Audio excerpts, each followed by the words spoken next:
형제자매 여러분 안녕하세요. 오늘은 5월 4일 금요일 그리스도를 위한 고난은 복됩니다 라는 제목으로 베드로전서 4장 12절부터 19절까지를 묵상하겠습니다. 12절 사랑하는 자들아 너희를 연단하려고 오는 불시험을 이상한 일 당하는 것 같이 이상히 여기지 말고.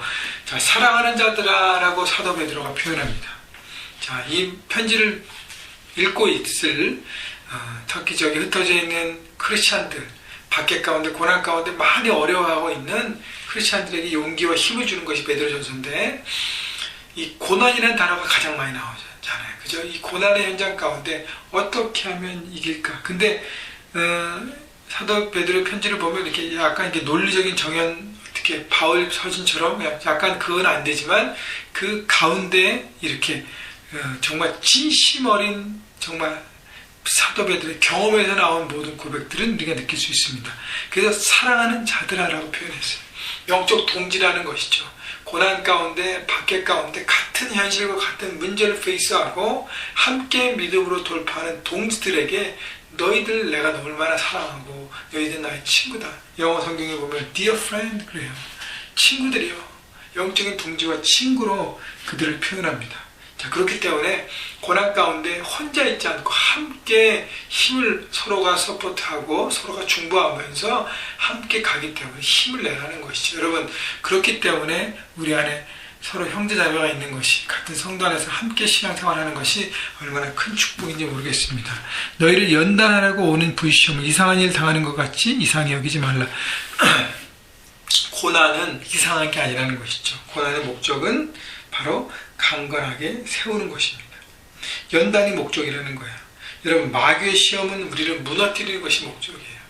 그러나 하나님의 훈련은, 테스트는 견고하게 세우는 것이 목적입니다. 그렇기 때문에 이런 불시험, 여러 가지를 통해서 하나님 우리를 견고하게 하고 강한 파워 크리스찬, 세상의 어떤 문제도 돌파할 수 있는 능력 있는 크리스찬으로 하나님께서 세우시려는 그 목적이라는 것이죠. 13절 오히려 너희가 그리스도의 고난에 참여하는 것으로 즐거워하라. 이는 그의 영광을 나타내실 때에 너희로 즐거워하고 기뻐하게 하려 함이라.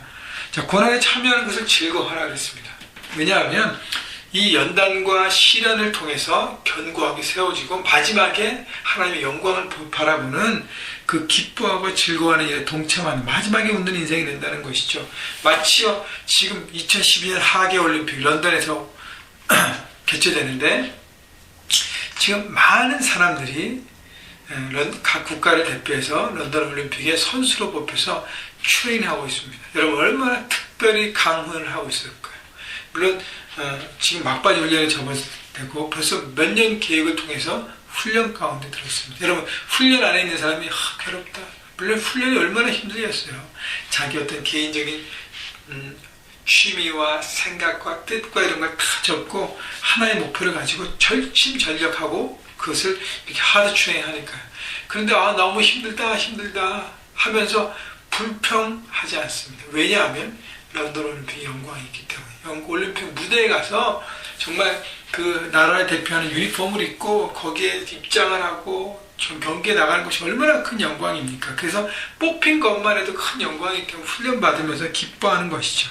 마지막에 그렇게 그것을 바라보고 지금 여러 가지 훈련을 기뻐하면서 나가는 것입니다. 14절 너희가 그리스도의 이름으로 치욕을 당하며 복 있는 자로다. 영광의 영 곧 하나님의 영이 너희 위에 계심이로다.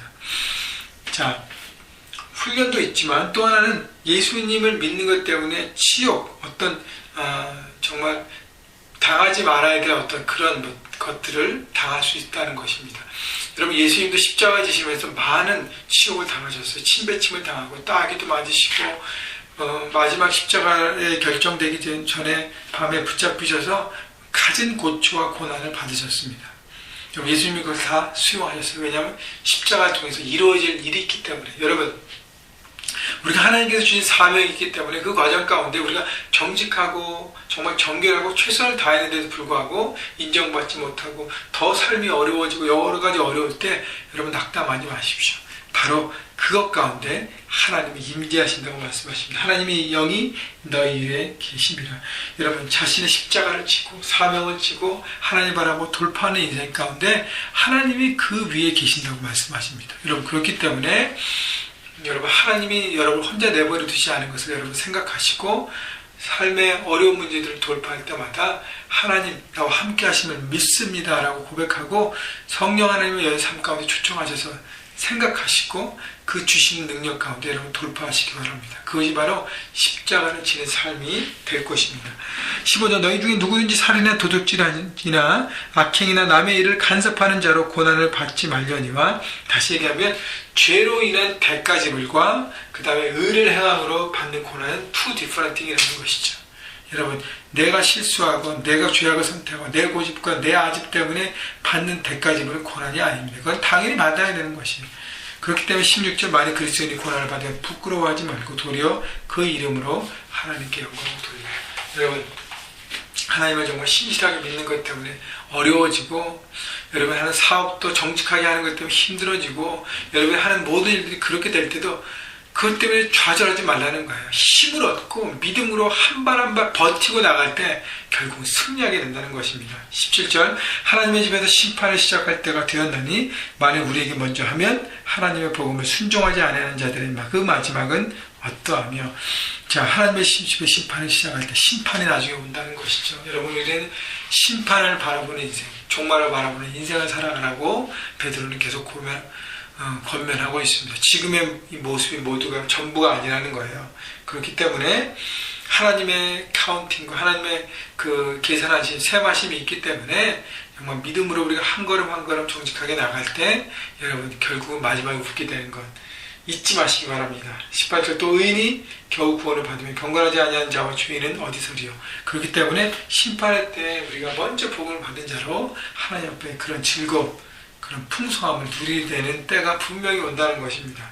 19절 그러므로 하나님의 뜻대로 고난을 받는 자들은 또한 선을 행하는 가운데에 그 영혼을 미쁘신 창조주께 의탁할지어라. 자 하나님의 뜻대로 고난을 받는 자는 내 뜻대로 해서 죄로 인한 대가지불을 받는 자가 아니라 하나님의 뜻, 내 뜻을 포기하고 하나님의 뜻을 선택했는데 받는 어려움들 그 모든 사람들은요 결국 자신의 인생을 하나님께 맡기는 인생이라는 거예요. 창조주께 미쁘신 창조주, 미쁘시다는 것은 faithful, 신실하신, 믿음직하신 하나님 앞에 내 삶의 계획과 내 모든 것들을 맡기는 것입니다. 여러분 창조주께 맡긴다는 것은 어떤 의미일까요? 우리를 지으시고 만드신 그분에게 내 삶을 맡기는 것입니다. 여러분 그것보다 가장 확실한 그리고 가장 안전한 가장 믿을 만한 방법이 뭐가 있겠습니까? 나를 지으신 부분께 내 삶을 맡길 때 그분이 모든 걸 책임져 주시고 모든 것을 이끌어 주시는 하나님 신실하신 우리 아빠 아버지가 되신다는 것입니다. 여러분 오늘도 삶 현장에서 많은 갈등과 어려움들이 있을 것입니다. 여러분 믿음으로 돌파하시고 하나님의 자녀임을 잊지 마시고 여러분 하나님의 뜻이 여러분 10년 가운데 있어서 오늘도 선택의 기로에서 하나님을 선택하고 돌파하시고 어려움이 있을 때 꿋꿋하게 정말 이겨가시는 그래서 승리하시는 여러분 모두가 되시기를 주님의 이름으로 축원합니다.